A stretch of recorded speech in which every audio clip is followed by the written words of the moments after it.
Assalamualaikum warahmatullahi wabarakatuh. Perkenalkan, nama saya Disa Solihatul Jamilah dari kelas 2B Kebidanan. Di sini saya akan menyampaikan materi-materi asuhan kehamilan. Langsung saja, untuk materi yang pertama yaitu faktor-faktor yang mempengaruhi kehamilan. Di sini ada faktor fisik. Faktor fisik ini di ibu hamil dipengaruhi oleh status kesehatan dan status gizi ibu tersebut. Di faktor fisik ada status kesehatan, yaitu faktor usia, masa reproduksi sehat yaitu dari 20 sampai 35 tahun. Dari segi negatif, kehamilan di usia tua bisa menyebabkan jika kondisi fisik ibu hamil dengan usia kehamilan kurang lebih 35 tahun akan sangat menentukan proses kelahirannya. Yang kedua, kualitas sel telur pada perempuan juga menurun. Yang ketiga, kontraksi uterus sangat dipengaruhi oleh kondisi fisik ibu. Dari segi negatif, kehamilan di usia terlalu muda bisa menyebabkan keguguran, persalinan prematur, mudah terjadi infeksi pada masa nifas, anemia dalam kehamilan, pendarahan, juga persalinan lama dan sulit. Yang selanjutnya ada riwayat kesehatan. Riwayat kesehatan ini terdiri dari penyakit atau komplikasi akibat langsung ke kehamilannya. Contohnya eklamsia, preeklamsia, pendarahan, antepartum, dan juga gemeli. Pada yang selanjutnya, penyakit atau komplikasi tidak berkaitan dengan kehamilan. Contohnya kelainan alat kandungan, hipertensi, penyakit darah, saluran, dan napas, dan juga lain-lain. Lalu yang selanjutnya ada status gizi. Kebutuhan zat-zat gizi yang dibutuhkan ibu hamil lebih banyak, yaitu seperti makanan yang kaya serat, lalu air putih, juga protein. Lalu kebutuhan zat gizi ibu hamil secara garis besar yaitu yang pertama asam folat, yang kedua energi, yang ketiga protein, dan yang keempat zat besi atau Fe, yang selanjutnya kalsium, dan pemberian suplemen vitamin D terutama pada kelompok berusia penyakit menular seksual. Yang selanjutnya pemberian yodium pada daerah endemik kreatinisme. Lalu yang selanjutnya yaitu ada kenaikan berat badan selama masa hamil. Kenaikan berat badan ibu selama masa hamil sekitar 12,5 kg. Pada trimester pertama, kenaikan berat badan kurang lebih 1 kg. Kenaikan berat badan ini hampir seluruhnya adalah kenaikan berat badan ibu. Lalu pada trimester kedua, kenaikan mencapai 3 kg atau 0,3 kg per minggu. Sebesar 60% kenaikan berat badan ini dipengaruhi oleh pertumbuhan jaringan pada ibu. Lalu pada trimester ketiga, kenaikan mencapai 6 kg atau 0,3 sampai 0,5 kg per minggunya, sekitar 60% karena pertumbuhan jaringan pada janin. Lalu yang selanjutnya penilaian status gizi pada ibu hamil. Yang pertama yaitu berat badan dilihat dari indeks massa tubuh. Lalu ukuran lila standar minimal 23,5 cm. Jika kurang, intervensinya adalah kekurangan energi kronis. Lalu kadar hemoglobin. Lalu yang selanjutnya kekurangan gizi pada ibu hamil terhadap ibu bisa menyebabkan pendarahan, anemia, dan terhadap persalinan bisa menyebabkan persalinan lama dan sulit, juga bisa menyebabkan pendarahan setelah persalinan.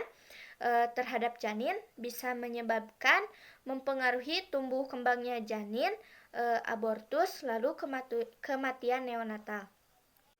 Yang selanjutnya yaitu ada faktor-faktor dalam gaya hidup ibu hamil. Yang pertama, kebiasaan minum jamu. Yang kedua, ada mitos. Yang ketiga, aktivitas atau pekerjaan sehari-hari. Yang keempat, senam hamil. Yang kelima, perokok. Dan yang ketujuh, kehamilan di luar nikah. Penyebab gerakan janin tidak terasa yaitu janin sedang tidur, ibu sedang beraktivitas, ibu kurang makan. Materi yang selanjutnya yaitu kebutuhan psikologis pada ibu hamil pada trimester 1, 2, dan 3. Kebutuhan psikologis ibu hamil trimester 1, 2, dan 3. Yang pertama ada dukungan suami. Pengaruh dukungan suami ini sangat berpengaruh karena untuk meningkatkan kesiapan ibu hamil dalam menghadapi kehamilannya, lalu meningkatkan kesiapan ibu hamil dalam menghadapi proses persalinannya. Yang selanjutnya yaitu dukungan keluarga. Lingkungan keluarga yang harmonis atau tempat tinggal yang kondusif sangat berpengaruh terhadap keadaan kondisi ibu atau keadaan emosi ibu hamil. Yang selanjutnya pengaruh lingkungan. Pengaruh lingkungan ini membicarakan dan menasehati tentang pengalaman hamil dan melahirkan kepada ibu hamil tersebut. Kondisi yang berbahaya, lalu hamil tua, dan posisi janin anterior. Tanda dan gejalanya, yang pertama tidak ada pergerakan pada janin, tidak ada detak jantung, perut kram yang berkelanjutan, IUGR, sakit punggung yang berlebihan, dan pendarahan yang tidak wajar. Faktor yang mempengaruhi gerakan janin, yang pertama lilitan tali pusat, yang kedua beda usia atau beda gerakan. Yang selanjutnya yaitu support dari tenaga kesehatan, yaitu peran bidan dalam memberikan dukungan kepada kliennya. Dukungan tersebut bisa melalui kelas antenatal, memberikan kesempatan pada ibu hamil yang bermasalah untuk berkonsultasi. Yang selanjutnya meyakinkan bahwa ibu dapat menghadapi perubahan selama kehamilan, lalu memutuskan apa yang harus diberitahukan pada ibu dalam menghadapi kehamilan tersebut. Yang selanjutnya rasa aman dan nyaman selama kehamilan. Keluarga khususnya suami dapat diperlukan bagi seorang wanita hamil. Dukungan yang diperoleh ibu hamil akan membuatnya lebih tenang dan nyaman dalam kehamilannya. Yang selanjutnya yaitu persiapan menjadi orang tua. Dengan banyaknya konsultasi dengan orang yang sudah berpengalaman atau yang mampu berbagi pengalamannya dan memberikan nasihat mengenai persiapan menjadi orang tua. Yang selanjutnya persiapan sibling. Persiapan sibling ini merupakan suatu perasaan cemburu atau pesaing dengan bayi atau saudara kandung yang baru dilahirkan. Cara mengatasi sibling tersebut yaitu yang pertama, sebagai orang tua kita mampu menjelaskan kepada saudara atau adiknya tentang posisi anak tersebut. Libatkan anak dalam persiapan kelahiran adiknya. Lalu ajak anak berkomunikasi dengan baik sejak masih dalam kandungan. Dan selanjutnya ajak anak untuk melihat benda-benda yang berhubungan dengan kelahiran bayi tersebut. Materi yang selanjutnya yaitu komplikasi dini pada kehamilan. Komplikasi yang pertama yaitu kehamilan ganda atau kehamilan gemeli. Kehamilan ganda atau kehamilan gemeli ini merupakan kehamilan kembar dengan satu kehamilan yang terdapat 2 janin atau lebih. Nah, jenis-jenis kehamilan ganda yaitu ada kehamilan monodigigotik, merupakan kehamilan yang berasal dari satu ovum yang dibuahi dan membelah secara dini dan membentuk 2 embrio yang sama. Kehamilan ini juga disebut kehamilan kembar identik karena cirinya kehamilan kembar ini bisa jenis kelaminnya sama, wajahnya juga sama, dan golongan darah juga bisa sama. Lalu yang selanjutnya, kehamilan kembar digigotik merupakan kehamilan ganda yang berasal dari 2 atau lebih ovum yang telah dibuahi. Sebagian besar kehamilan ganda adalah digigotik atau kehamilan kembar fraternal. Cirinya, kehamilan kembar ini jenis kelaminnya berbeda, golongan darahnya juga berbeda. Faktor-faktor yang mempengaruhi kehamilan gemeli, yang pertama dari faktor ras, faktor keturunan, umur, juga paritasa, juga faktor dari nutrisi. Yang selanjutnya yaitu tanda dan gejala pada kehamilan gemeli. Yang pertama, pada kehamilan kembar distensi uterus berlebihan sehingga melewati batas toleransinya dan seringkali terjadi partus prematur. Yang kedua, mual dan muntah berat karena HCG meningkat. Yang ketiga, palpasi abdomen, mendapatkan 3 atau lebih bagian tubuh yang besar. Yang keempat, auskultasi, lebih dari 1 denyut jantung. Lalu di sini ada komplikasi hamil kembar atau gemeli. Yang pertama, persalinan prematur. Yang kedua, berat lahir rendah. Yang ketiga, pembatasan pertumbuhan intrauterin. Yang keempat, preeklamsi. Yang kelima, diabetes gestasional. Yang keenam, solusio plasenta, dan masih banyak juga yang lainnya. Materi yang selanjutnya yaitu asuhan kehamilan kunjungan awal. Asuhan kunjungan awal ini bertujuan untuk mengkaji tingkat kesehatan, menetapkan catatan dasar standar pembanding kemajuan kehamilan, identifikasi faktor risiko, lalu diskusi kehamilan yang sedang berlangsung atau kekhawatiran, lalu nasihat perawatan selama hamil, dan membina hubungan saling percaya.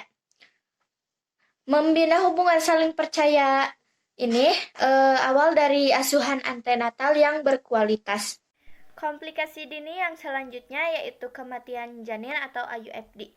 IUFD ini adalah kematian janin dalam kehamilan sebelum terjadi proses persalinan pada usia kehamilan 28 minggu ke atas atau berat badan janin lebih dari 1000 gram.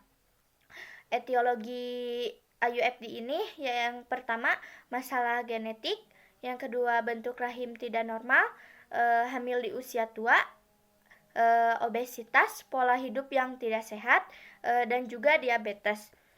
Tanda dan gejalanya yaitu ibu tidak merasakan pergerakan janin, gerakan janin juga tidak dapat dirasakan lagi. Yang ketiga, pendarahan hebat, dan yang keempat, kram atau sakit perut. Komplikasi dini yang ketiga yaitu ketuban pecah dini.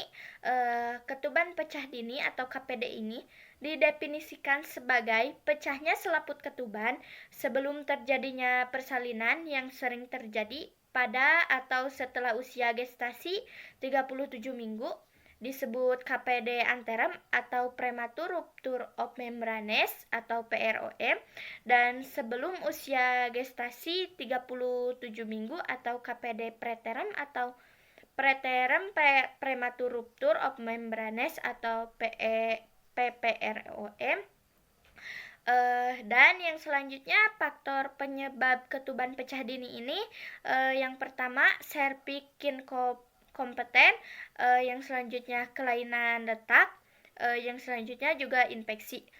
Tanda dan gejala KPD ini yang pertama, keluarnya cairan ketuban merembes melalui vagina, aroma air ketubannya juga berbau manis. Cairan ini tidak akan berhenti atau kering karena terus diproduksi sampai kelahiran. Juga denyut jantung janin bertambah cepat. Lalu komplikasi pada KPD ini pada ibu bisa menyebabkan interval persalinan, partus lama, pendarahan postpartum, dan juga lain-lain. Pada janin bisa menyebabkan prematuritas, hipotermia, anemia, sepsis, hipoksia, dan apiksia. Juga masih banyak juga yang lainnya. Komplikasi dini yang selanjutnya yaitu polyhydramnion dan oligohydramnion. Polihidramnion ini yaitu merupakan peningkatan abnormal dari volume cairan amnion. Peningkatan cairan amnion dapat didiagnosa biasanya dalam masa trimester 2 dan 3. Penyebab polihidramnion ini yang pertama, infeksi selama kehamilan, ibu hamil mengidap diabetes, lalu sindrom transfusi kembar, janin mengalami gagal jantung, dan kehamilan kembar. Tanda dan gejala polihidramnion yang pertama, kesulitan bernapas, dinding perut yang membesar, rahim terasa tidak nyaman atau terjadi kontraksi, janin juga sungsang. Komplikasi polihidramnion yang pertama, kelahiran prematur, ketuban pecah lebih awal, solusio plasenta, kematian janin dalam kandungan. Lalu yang selanjutnya, oligohidramnion. Oligohidramnion adalah air ketuban kurang dari 500 cc. Oligohidramnion kurang baik untuk pertumbuhan janin karena pertumbuhan dapat terganggu oleh perlekatan antara janin dan amnion atau karena janin mengalami tekanan dinding rahim. Penyebabnya pada janin, kelainan pada saluran kemih, kelainan kromosom, kelainan pertumbuhan janin terhambat, kelainan janin menelan cairan amnion berlebih. Lalu penyebab pada kehamilan akan menyebabkan membran amnion pecah, insufisiensi plasenta, kehamilan postpartum, terapi obat tertentu. Lalu tanda dan gejala oligohidramnion itu yang pertama, tinggi pundus uteri lebih rendah, detak jantung janin mulai terdengar sejak bulan kelima, dan ibu merasakan nyeri ketika janin bergerak. Komplikasi kehamilan dini yang selanjutnya yaitu pertumbuhan janin terhambat atau IUGR. IUGR ini menurut WHO, janin yang mengalami pertumbuhan terhambat adalah janin yang mengalami kegagalan dalam mencapai berat standar yang sesuai dengan usia kehamilannya. Klasifikasi IUGR ini yang pertama, pertumbuhan janin terhambat tipe 1 atau simetris terjadi pada kehamilan 0-20 minggu, terjadi gangguan potensi tubuh janin untuk memperbanyak sel. Pada asuhan kunjungan awal ini, yang pertama, kita menanyakan riwayat kesehatan atau anamnesa. Tujuannya untuk mendeteksi komplikasi, menentukan normalitas kehamilan, menghitung usia kehamilan, juga memperkirakan tanggal persalinan, dan membuat rencana khusus untuk asuhan bagi ibu. Lalu yang kedua yaitu pertumbuhan janin terhambat tipe 2 atau asimetris. Terjadi pada kehamilan 24-40 minggu, yaitu gangguan potensi tubuh janin untuk memperbesar sel. Lalu pertumbuhan janin yang ketiga atau kelainan dua tipe janin di atas terjadi pada kehamilan 20-28 minggu, yaitu gangguan potensi tubuh kombinasi antara gangguan hiperplasia dan hipertrofi sel. Etiologi pertumbuhan janin terhambat ini pada ibu, faktor pada ibu bisa menyebabkan penyakit hipertensi, kelainan uterus, kehamilan kembar, keadaan gizi, dan perokok. Faktor anak, kelainan kongenitas, kelainan genetik, atau infeksi janin. Yang ketiga, faktor plasenta dan patofisiologi pada pertumbuhan janin terhambat ini, yaitu kondisi kekurangan nutrisi pada awal kehamilan, lalu kondisi kekurangan nutrisi pada pertengahan kehamilan, lalu kondisi kekurangan nutrisi pada akhir kehamilan. Tanda dan gejalanya yang pertama, uterus dan janin tidak berhasil tumbuh dengan kecepatan normal. Yang kedua, tinggi pundus uteri sedikitnya 2 cm lebih rendah daripada yang diperkirakan. Yang ketiga, berat badan ibu semakin menurun. Yang keempat, gerakan janin semakin berkurang. Yang kelima, volume cairan ketuban juga menurun. Yang harus ditanyakan yang pertama yaitu biodata pasien, yang kedua riwayat kehamilan sekarang, yang harus ditanyakannya yaitu HPHT, gerakan janin, masalah atau tanda-tanda bahaya, lalu keluhan-keluhan, penggunaan obat-obatan termasuk jamu.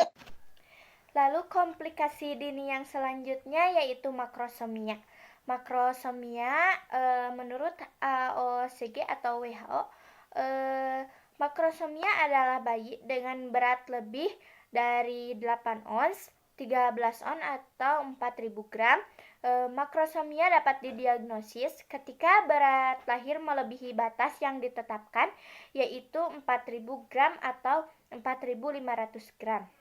Lalu kekhawatiran yang dirasakan, yang harus ditanyakan selanjutnya yaitu riwayat kebidanan yang lalu. Misalnya, tanyakan jumlah kehamilan, anak lahir yang hidup, anak yang persalinannya prematur, persalinan anterem, lalu abortus. Lalu yang harus ditanyakan selanjutnya yaitu riwayat pendarahan, hipertensi, BBL sebelumnya, masalah lain yang dialami. Lalu riwayat kesehatan dahulu dan sekarang.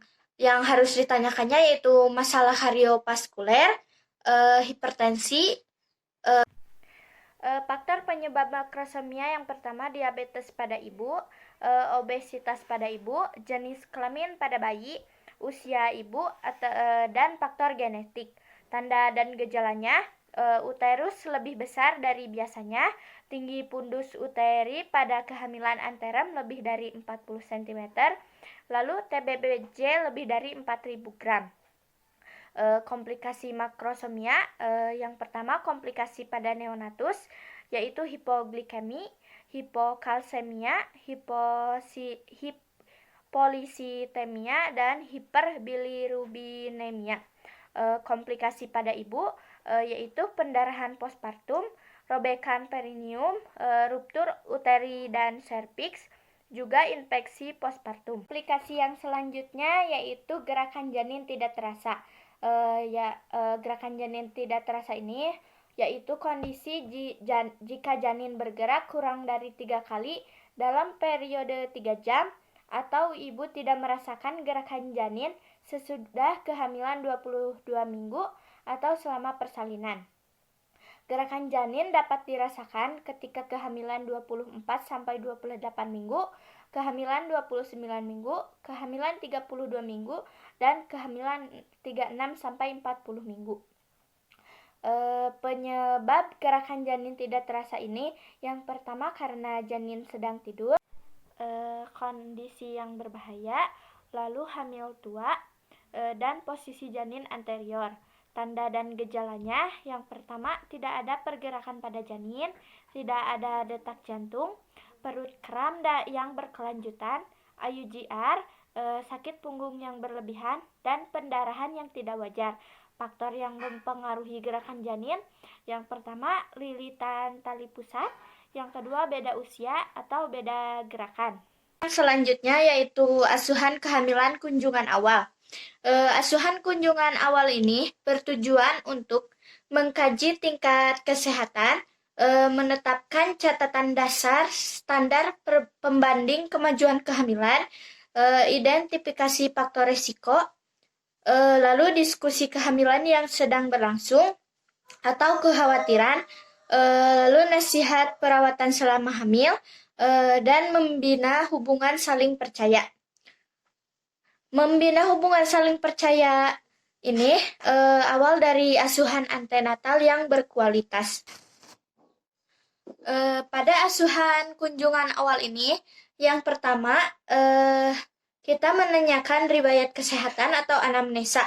Tujuannya untuk mendeteksi komplikasi, menentukan normalitas kehamilan, menghitung usia kehamilan, juga memperkirakan tanggal persalinan, dan membuat rencana khusus untuk asuhan bagi ibu.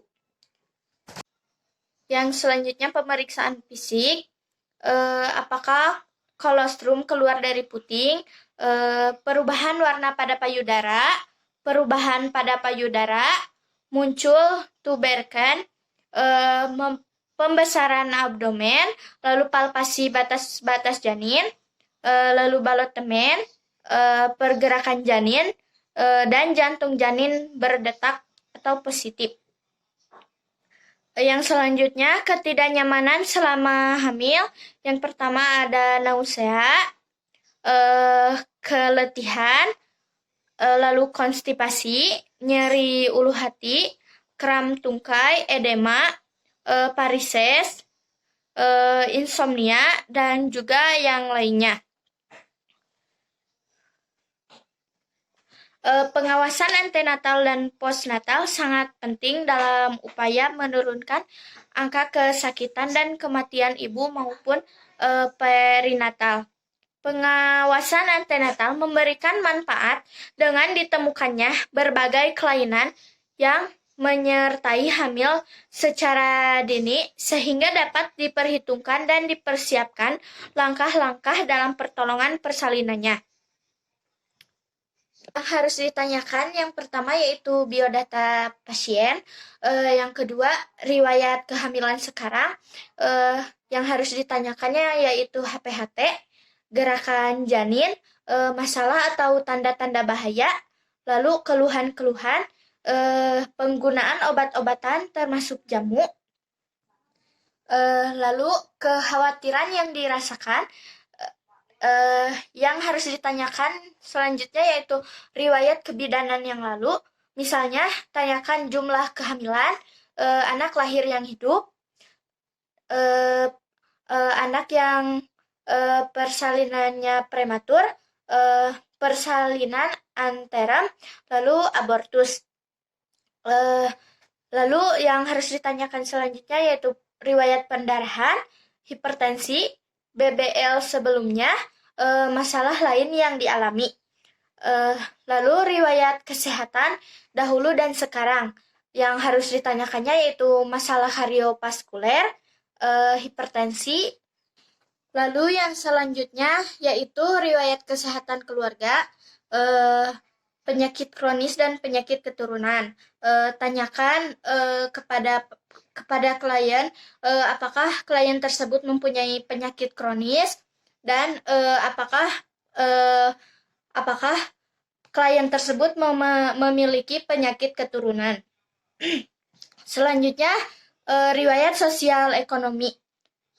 Tanyakan soal status perkawinannya, respon orang tua dan keluarga terhadap kehamilannya yang sekarang, riwayat KB, dukungan keluarga, pengambilan keputusan dalam keluarga, kebiasaan makan dan gizi, kebiasaan hidup sehat, bahan kerja dan kegiatan sehari-hari, tempat melahirkan dan penolong yang diinginkan.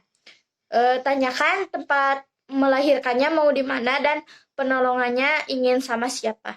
Lalu lakukan pemeriksaan fisik dan laboratorium. Tujuannya untuk mendeteksi komplikasi kehamilan. Yang pertama, pemeriksaan fisik. Pemeriksaan fisik ini, pemeriksaan umumnya yaitu periksa tinggi badan, berat badan, lalu TTP. Yang selanjutnya, pemeriksaan kepala dan leher. Apakah ada edema di wajah, ikterus, dan pucat pada mata, mulut pucat, pembekakan saluran limfe, dan kelenjar tiroid. Lalu periksa tangan dan kaki, apakah kaki dan tangan tersebut ada edema di jari tangan, kuku jari pucat, varises vena, juga refleks pada patella. Selanjutnya periksa payudara, periksa ukurannya, simetris atau tidak, putingnya, lalu periksa pengeluaran, retraksi atau dimpling, massa atau nodul aksilia. Lalu periksa abdomen, apakah ada luka bekas operasi atau tidak. Lalu periksa tinggi pundus uteri jika kehamilan sudah lebih dari 12 minggu. Lalu periksa letak, presentasi, posisi, dan penurunan kepala jika usia kehamilan lebih dari 36 minggu. Dan periksa detak jantung janin jika usia kehamilan sudah lebih dari 18 minggu. Lalu periksa genitalia bagian luar, apakah ada varises atau perdarahan, luka, apakah ada cairan yang keluar, pengeluaran dari uretra dan scan, kelenjar Bartolini atau apakah ada pembengkakan atau massa atau cairan. Lalu periksa genitalia dalam, periksa serviks, apakah ada cairan, luka, kelunakan, posisi, mobilitas, apakah serviks tertutup atau membuka. Lalu periksa vagina, apakah ada cairan, luka, dan darah. Lalu pemeriksaan laboratorium dan pengkajian emosional ibu tersebut selama pemeriksaan harus diamati. Jadi, peran bidan dalam kunjungan awal tersebut harus melakukan anamnesa, pemeriksaan, konseling trimester kehamilan, tindakan atau intervensi sesuai masalah kebutuhan. Diagnosis pada trimester pertama dan awal trimester kedua didasarkan pada kombinasi tanda praduga dan tanda kemungkinan kehamilan. Diagnosa kehamilan, yang pertama riwayat, yang kedua pemeriksaan fisik, yang ketiga pemeriksaan panggul, yang keempat tes laboratorium, dan yang kelima pemeriksaan tambahan. Selanjutnya yaitu tanda-tanda pasti kehamilan, dapat diraba dan kemudian dikenal bagian-bagian janin. Yang kedua, dapat dicatat dan didengar bunyi jantung janin dengan beberapa cara. Lalu dapat dirasakan gerakan janin dan balotemen. Lalu yang selanjutnya pada pemeriksaan dengan sinar rongsen tampak kerangka janin dan dengan ultrasonografi dapat diketahui ukuran kantong janin. Yang selanjutnya pemeriksaan fisik, apakah kolostrum keluar dari puting, perubahan warna pada payudara, perubahan pada payudara, muncul tuberken, pembesaran abdomen, lalu palpasi batas janin, lalu balotemen, pergerakan janin, dan jantung janin berdetak atau positif. Yang selanjutnya ketidaknyamanan selama hamil. Yang pertama ada nausea, keletihan, lalu konstipasi, nyeri ulu hati, kram tungkai, edema, varises, insomnia, dan juga yang lainnya. Pengawasan antenatal dan postnatal sangat penting dalam upaya menurunkan angka kesakitan dan kematian ibu maupun perinatal. Pengawasan antenatal memberikan manfaat dengan ditemukannya berbagai kelainan yang menyertai hamil secara dini sehingga dapat diperhitungkan dan dipersiapkan langkah-langkah dalam pertolongan persalinannya. Mungkin sekian penyampaian materi dari saya. Mohon maaf masih banyak kekurangan. Wassalamualaikum warahmatullahi wabarakatuh.